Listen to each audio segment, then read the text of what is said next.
This is Democracy Now!, democracynow.org, The War and Peace Report. I'm Amy Goodman. Officials in Gaza say Israeli attacks have killed over 300 Palestinians over the past 48 hours. One strike on the home of the renowned cardiologist Marwan al-Sultan at Indonesian hospital killed the doctor along with his mother, sister, and aunt. He's at least the 70th healthcare worker killed by Israel in the past 50 days. This comes as Palestinians say at least 33 people were slaughtered today as they lined up for aid at militarized aid distribution sites run by the U.S. and Israeli-backed so-called Gaza Humanitarian Foundation. The reportedly unprovoked killings came as the Associated Press published recent video showing U.S. contractors at GHF sites firing live ammunition and stun grenades at starving Palestinians as they scrambled for food. The AP says it received the footage from 2 U.S. contractors who wished to remain anonymous in order to blow the whistle on abuses. The contractors report security staffers were often unqualified, unvetted, heavily armed, and seemed to have an open license to do whatever they wished. In this clip, published by the AP, contractors erupt in cheers as shots ring out. At that moment, bursts of gunfire erupt close by, at least 15 shots.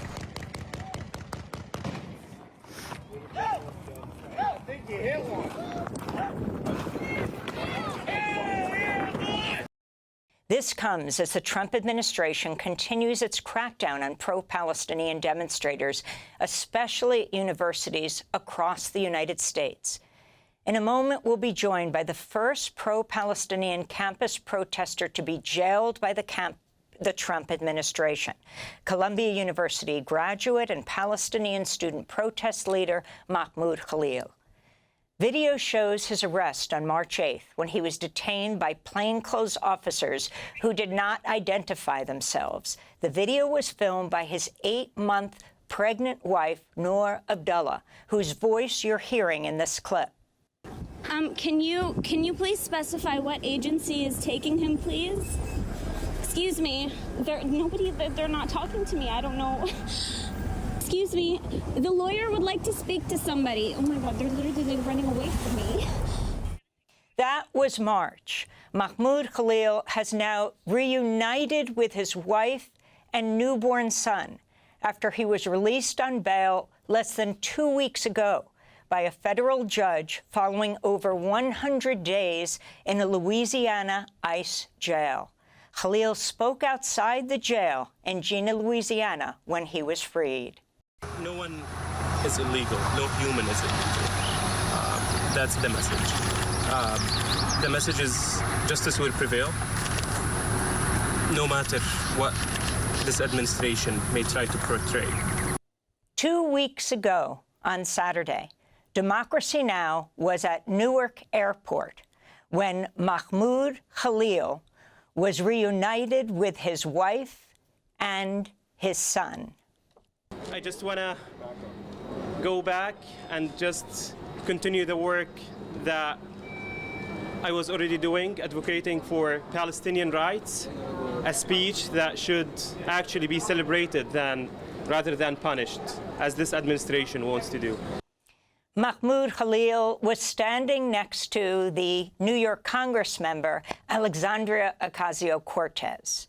On Sunday, the following day, the Palestinian student leader, now graduate of Columbia University, stood next to his wife, Noor, and addressed over 1,000 supporters as well as the press on the Upper West Side outside the Cathedral of St. John the Divine here in Manhattan, blocks from his campus of Columbia University.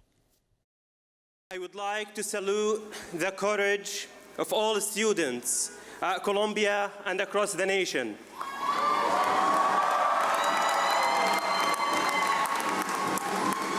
These students who continue to protest, I want to honor especially my friends at Columbia University.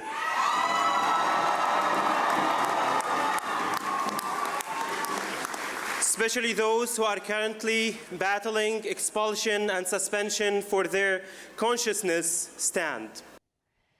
Mahmoud Khalil is a lawful permanent resident, green card holder, who has not been charged with any crimes. Yet he was held in a Gina, Louisiana ICE jail for 104 days. This all comes amidst growing calls for Israel to be held accountable for alleged war crimes in Gaza, including attacks on hospitals. Mahmoud Khalil joins us now for his first live global broadcast since his release. Mahmoud, welcome to Democracy Now! Thanks, Amy. Thanks for having me. So I want to start with the same question I asked you at the airport. How does it feel to be free? I mean, absolutely, it goes without saying. It feels good just to be reunited with the family and with my baby son. But at the same time, it feels difficult watching the Palestinian people being massacred right now in Gaza, and this really adds more responsibility on me to continue advocating for the rights of the Palestinians, and this is what we should focus on right now, because my freedom is nothing compared to the suffering that the Palestinian people are going through right now in Palestine, and this is what the message should be, that whether it's my arrest, whether the focus right now on immigration is just like a distraction of what's really happening in Palestine, that this administration is investing and funding war crimes in Gaza, that this administration is unconditionally supporting Israel, whether politically or militarily. This is what we should focus on, rather than individual cases, I believe. Mahmoud, I'm wondering if you can take us back to March 8th, that day when you were taken by Homeland Security or federal agents. I don't even know at this point, do you know who it is that you were taken by and what happened on that day, where you were? Yeah. So the Trump administration basically illegally ripped me away from my family because they are simply trying to silence anyone speaking out against Israel atrocities against the Palestinians. The officers or the agents who kidnapped me did not introduce themselves. They said at first it's police, then DHS, without giving any details, without even presenting an arrest warrant, which is the most basic thing that any law enforcement should do in a country that proclaims like justice and due process, which unfortunately did not happen. So they basically kidnapped me, and for more than 30 hours kept moving me from one place to another, literally moving me more than 1,400 miles. Can I ask you something? One of the men who abducted you in your Colombia University housing, is it true that he was the Homeland Security agent who was honored by President Trump in his first term in office, Elvin Hernandez? To be honest, I don't have concrete information about that. It has been only 2 weeks since my release. And you didn't know at the time you didn't know at the time who these men were. I didn't. So no, I didn't. To be honest, the story that the government presented was one time over another changed to sort of serve their part of the story. At the beginning, they said, well, we had an arrest warrant and we arrested Mahmoud outside of Colombia, of his Colombia residence. But then when we presented the video evidence, they said, oh, he tried to flee. So these agents are trained to lie, are trained to just instigate violence with those who they are seeking to detain. So we have played over and over the video of your wife, Dr. Noor Abdullah, on the phone with the lawyer, desperately trying to figure out what was happening and where you were being taken. In fact, can you talk about when you had emailed the president of Columbia University, Dr. Armstrong at the time, because you were so concerned about what was happening to you, you wanted some kind of protection? Yeah. I mean, ICE acts as Trump's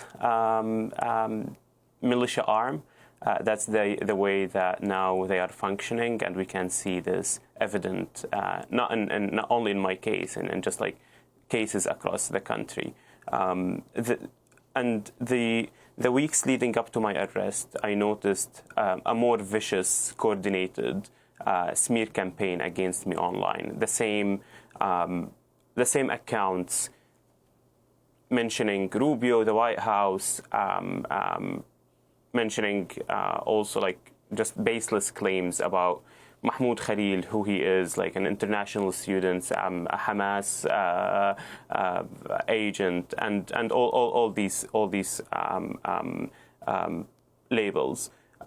So I felt that since I didn't have any legal at that point representation, I wanted like Colombia to first to protect me, because these actors are Colombia students and faculty, the ones who were waging this smear campaign against me online and calling for the administration to deport me. So this is the minimum that Colombia should have done, is to protect the students against these hostile actors.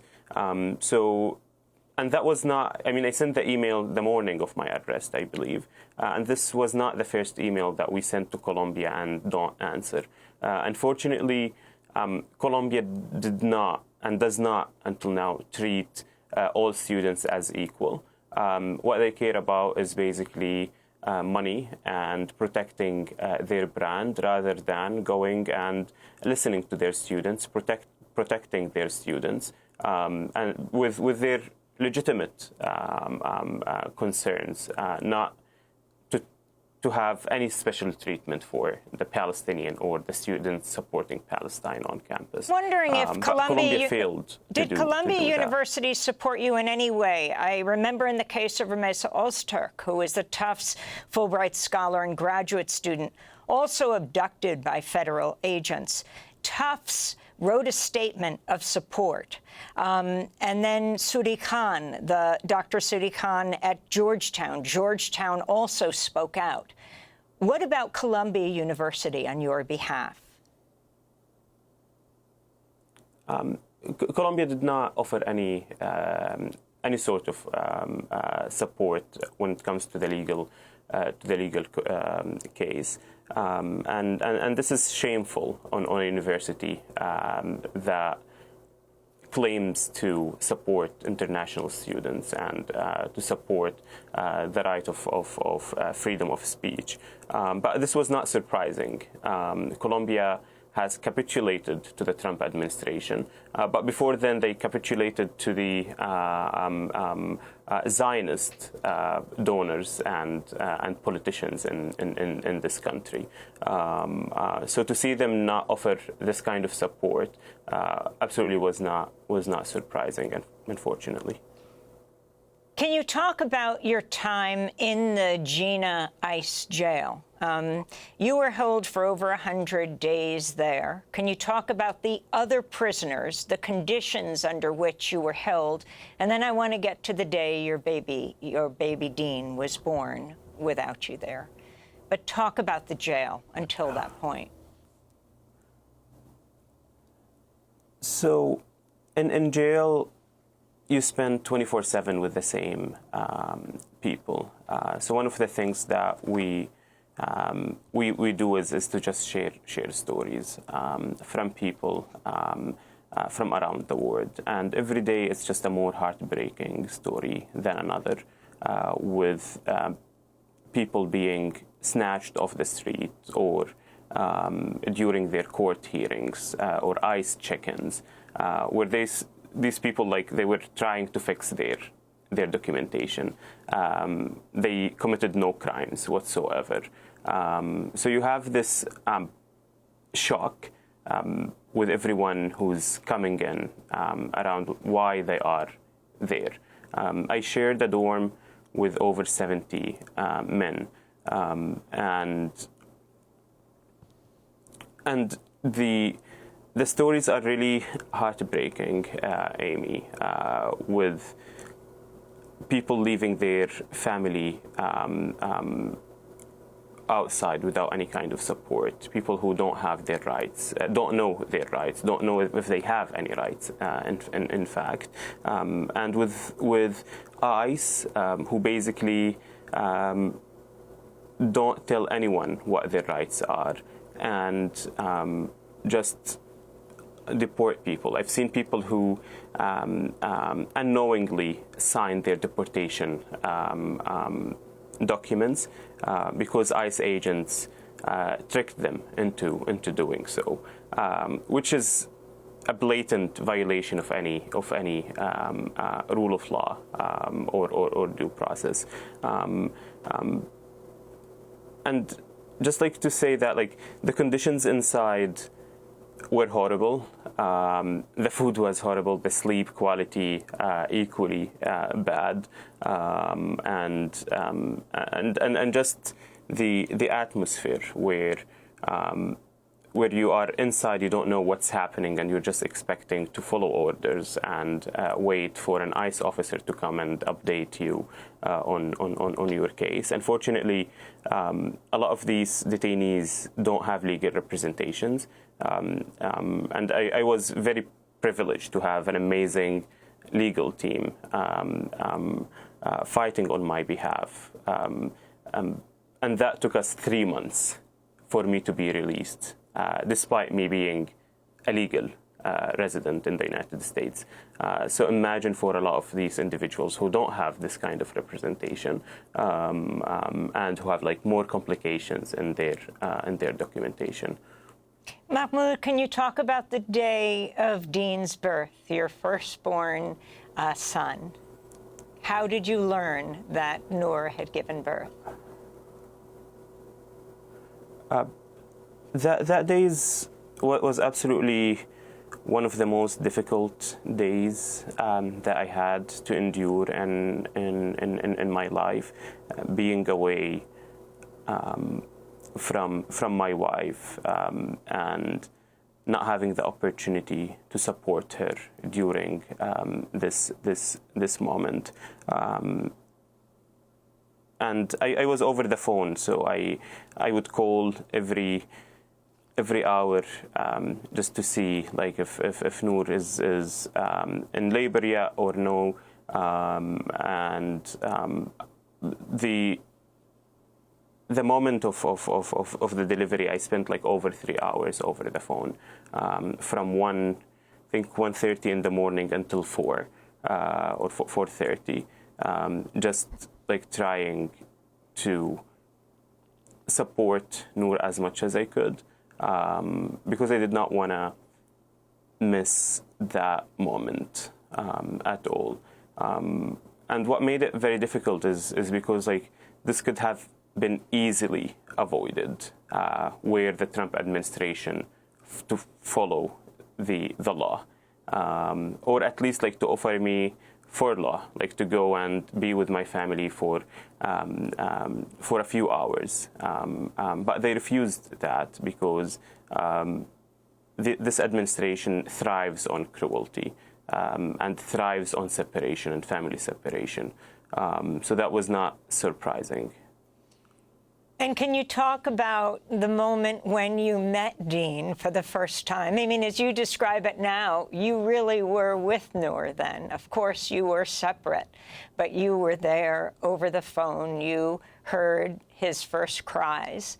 But talk about holding him for the first time. I remember, I mean, it was just weeks ago, why it was that your lawyers had to fight, a battery of lawyers for so many hours for Noor and Deen, for you to be able to have a contact visit. I mean, you have not been charged with a crime, but in the jail, is that right, where it was in Jena, Louisiana? Yeah. As you said, I mean, it shouldn't take an army of lawyers to get a 1-hour contact visit to let me hold my son.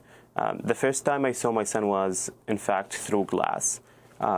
So he was literally in front of me, but separated by glass. I couldn't hold him during the first time I saw him. Which made me very, very angry about like a 1 centimeter or one inch glass separating me from holding my son, and this is all by design. The cruelty of this administration, because their goal is to punish me as much as they could, and in any way that they find, because what they want is they want to break me. They want to make an example out of me. So the first time when we managed to get a court order, in fact, imagine getting a court order to force ICE to let me hold my son, and we had it for literally an hour, 7 in the morning. So even when they agreed to do that, or not agreed, even when they were forced to allow me to hold my son, they chose to make it at 7 in the morning in detention. So I mean the feeling, I don't think I can describe it. I was both very happy, but at the same time very angry and sad that it took us all this effort to have this one hour in detention. And basically, I was really anxious. I was just looking at the clock when this hour would end. I just didn't want this hour to end, and the hour was the fastest hour in my life. Just like, you know, like went like this. And so, yeah, Amy, you were released less than 2 weeks ago, and now you are living at home with your wife and your infant son. Do you feel safe? I don't fully feel safe, to be honest, Amy. We all know the rhetoric that's currently going around in this country, the Islamophobia, the anti-Palestinian bigotry and racism, and this violence that was exported by Israel to this country. I'm being targeted by Israeli government affiliated groups here in the U.S. Who are very dangerous, who would do anything to silence Palestinians, because for them, silencing it's much more easier than dealing with the argument, because they have no argument about what they are doing in Palestine, and this is why they want to shut down the conversation any way they can do, even if this would mean hurting or harming me and my family, and it's a huge concern, but it's a price that I need to accept for advocating for the rights of the Palestinian people. Because once again, this is always a distraction from the genocide in Palestine, and these attempts to silence me are just one way for them to attack us, and to cut, just not to let the public know about what Israel is doing and how the U.S. is complicit in this genocide. Mahmoud Khalil, you led a march from the steps of St. John the Divine up to Columbia University wearing a Palestinian flag as a kind of cape, with 1,000 supporters there. And you were one of the leaders of the encampment at Columbia that led to so many protests and encampments around the country on university campuses. Many of the protesters were Jewish. Many of the supporters for you who would march when you were detained were Jewish. I was wondering, what did that level of Jewish support mean to you here in the United States? First of all, just a correction. The student movement at Columbia doesn't have leaders. I believe all the students equally contribute to the movement, and it's being mobilized by a large number of students, hundreds of students at Columbia University. But going back to your question, Amy, I mean, Jewish students are an integral part of the student movement, whether at Columbia or in the United States. And this is very, very important, because these Jewish students, they show the world that what Israel is doing is not in their name, is not in the name of Jewish safety, which is very important. And these also Jewish students are acting upon their values of protecting